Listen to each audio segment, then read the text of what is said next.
Hello again.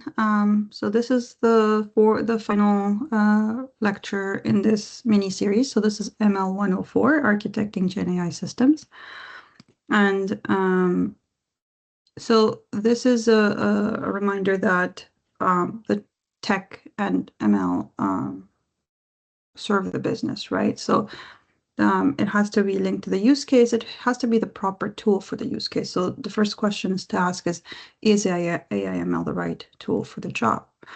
And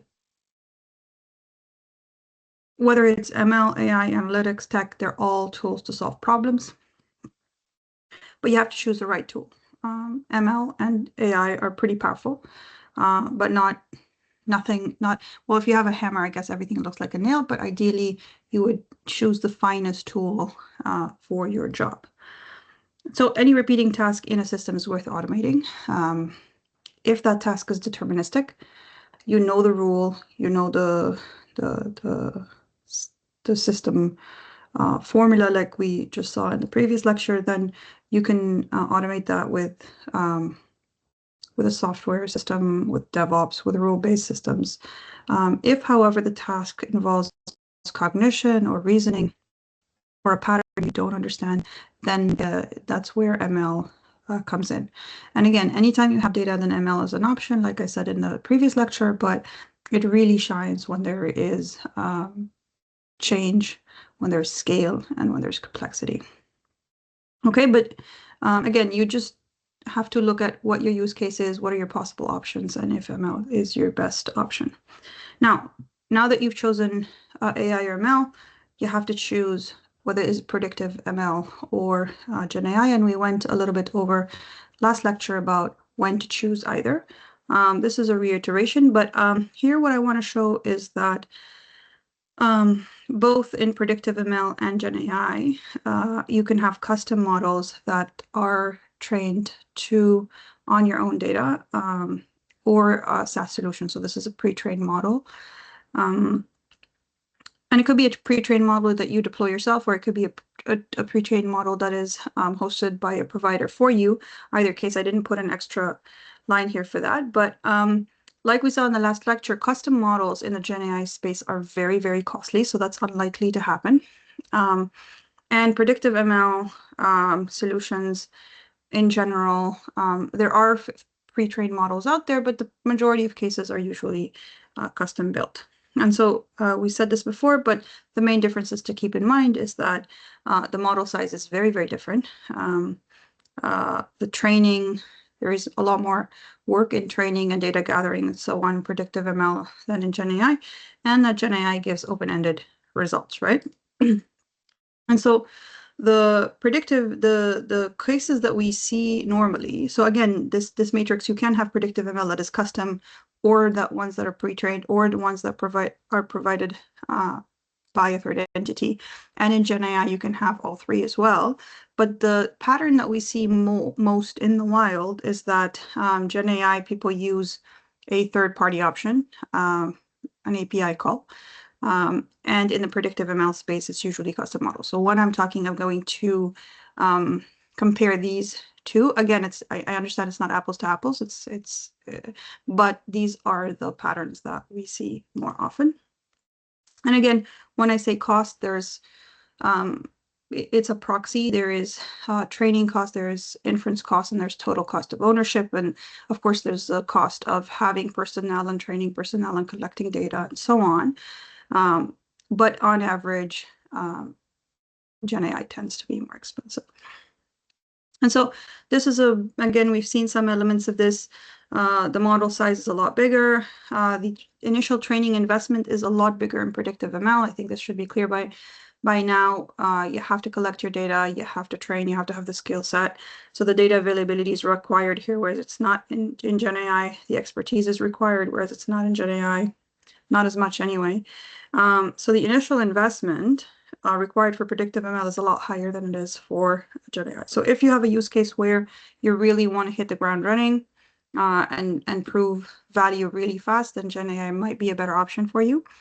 In terms of inference cost, again, it's not apples to apples, but on average, GenAI tends to be more expensive because these models are bigger, because they're more expensive to host, because that model provider needs to get their service paid for.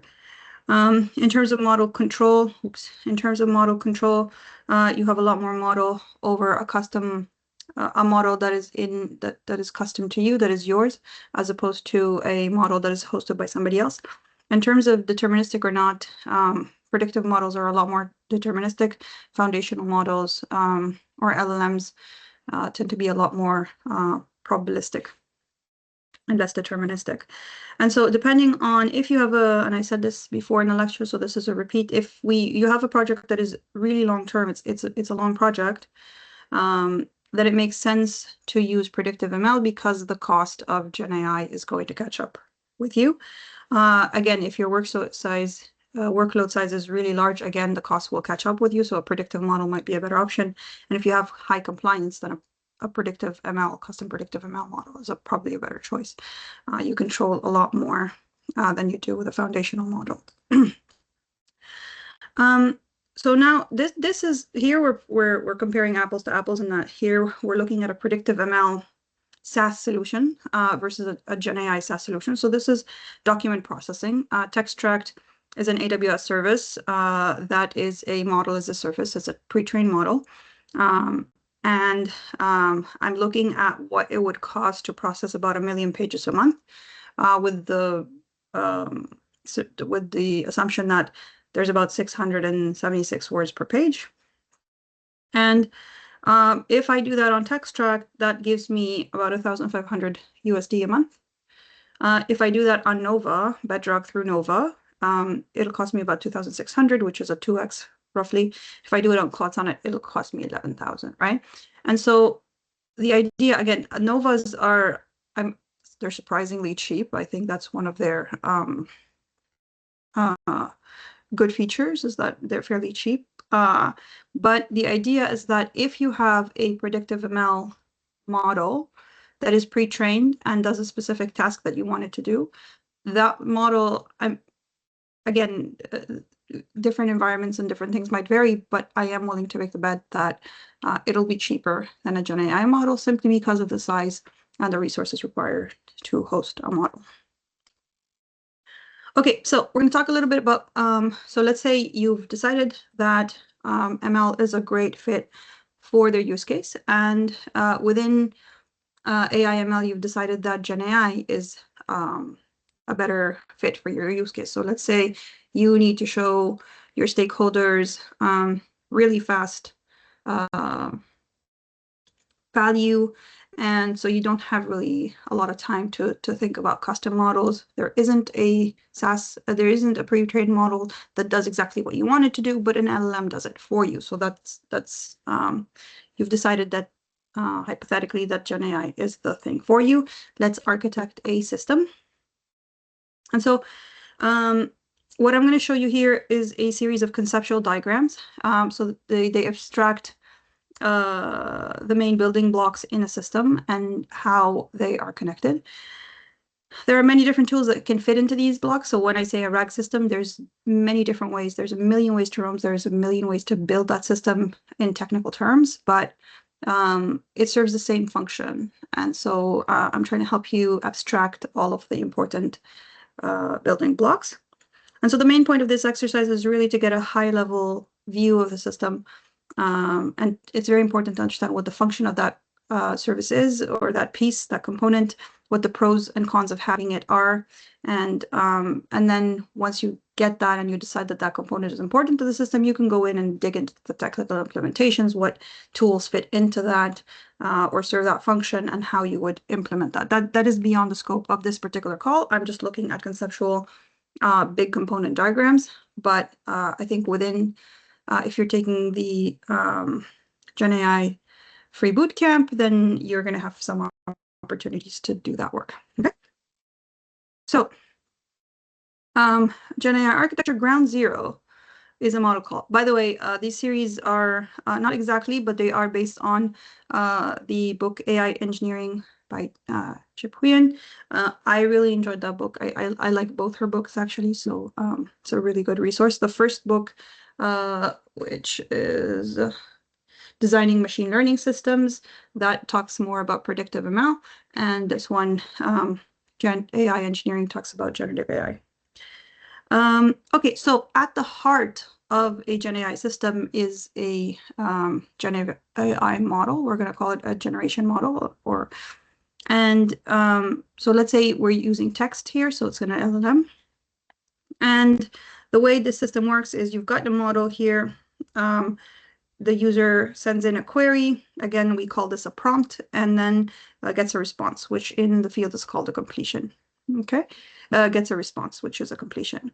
And already, this is a very, very powerful system in that these models can do a lot of things. So they can summarize text, they can classify text, they can answer questions, they can write drafts for you, they can write code for you. There's a lot of things that these things can do. They're pretty impressive, actually. It is important to note that if you are using a foundational model by a third-party provider, you're not hosting it yourself, that this here, I should have put a line here, this is within the domain of the model provider. So the data is going outside of your own jurisdiction. Okay, so this is at the heart of the system. This is the biggest piece, is the model call.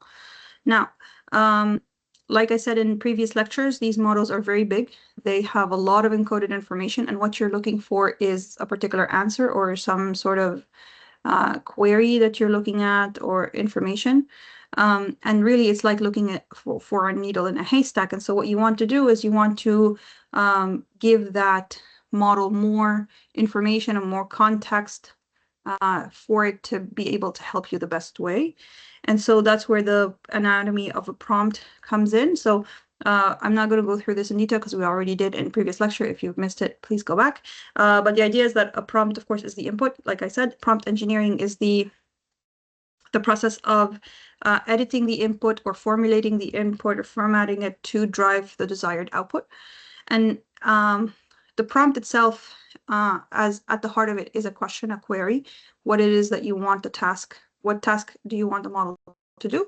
But that's not all of it. You can add so many things to a prompt, and so you can add instructions. This is steps to perform. You can add objectives, so you can tell it something you want to achieve, the goal you want to achieve. You can give it a persona, so you tell it, oh, this in terms of context, you are a doctor, you are a lawyer, and that gives you different viewpoints. You can give it constraints. You can say avoid this or don't do that. You can give it examples. So you can give it a demo of the output. So this is where a 0-shot, 1-shot, and few-shot learning come in. Or you can give it more context for relevant information, or you can change the tone. And there's more. This is just an example, but the idea is that you can change the prompt. You can enrich the prompt for the model to be able to help you better. So you can give it more instructions. And so this is what we've added here. We've added this system where you are adding the context construction. So this prompt here that we're building, you're building it a little with a little bit more awareness, right? And so that comes here. So as I move through these diagrams, the new piece that I'm building in is in orange and the rest is in black, just to allow you to follow through. So we enhance the context or the prompt or the model input. And so this becomes a little bit more information for the model, right? The other thing we can do is to add an external knowledge base. This is a RAG system. So you've got a database here, and then the input retrieved from that database goes into the prompt construction, and then it's given to the model. There's a lot of reasons why you would want to add RAG. Again, we talked about RAG in the last lecture, so you can go back and see that. Now, if you want, you can add guardrails for your model. So as again, like I said in the beginning, if you are using a SaaS solution from a model provider, then again, this piece right here, or this here, this generation call, that is not in your domain. That goes to the provider. And so there's information here crossing your company network. And so what you can do here is you can put input guardrails. What that does is it validates that the input going out of your organization is based on your norms. It's compliant with your norms. Is there any PII in there? Do I mask anything? Is any information, sensitive information that I don't want out of my company? And so that's where input guardrails come in before they leave your network. And then you can add output guardrails because because LLMs give open-ended outputs. You can put output guardrails to check whether again the response is compliant with your requirements. Is there any safety constraints? Is there any bias? Is there any profanities? All of that stuff that you wouldn't want your user to get, you can put a catch right here. And so now we've augmented the system again with these guardrails. What we could also do, for example, is add routers and gateways. And so what this does is that this model generation, this generation piece here is a model. It goes out this is a model call. And what happens is that different models have different strengths. So some models are better at reasoning, some models are better at coding, some models are better at summarizing, and so on. And if you have users that, if you're supporting all sorts of requests, you might want to do different model calls based on the user input. And so what you would do is you write this class, a wrapper class, which is, we're calling here a model gateway, which routes different calls to different models depending on certain criteria, right? What this does is it abstracts the model use from the underlying model. It just puts an abstraction layer, which allows you to switch models seamlessly. Okay, now, again, something else we can add as well is caches. Caches in different parts of your system can reduce latency, but they also can reduce cost because you're not hitting your databases or you're not hitting that model as often. Oops, and so you can add caches at the query level, you can add them at the knowledge base level, and you can add them in different places. And again, there's all sorts of questions about what types of caches and how do we cache and when do we, that in all of these different scenarios, there's all sorts of detailed questions that can follow, but I'm just showing you an abstract system.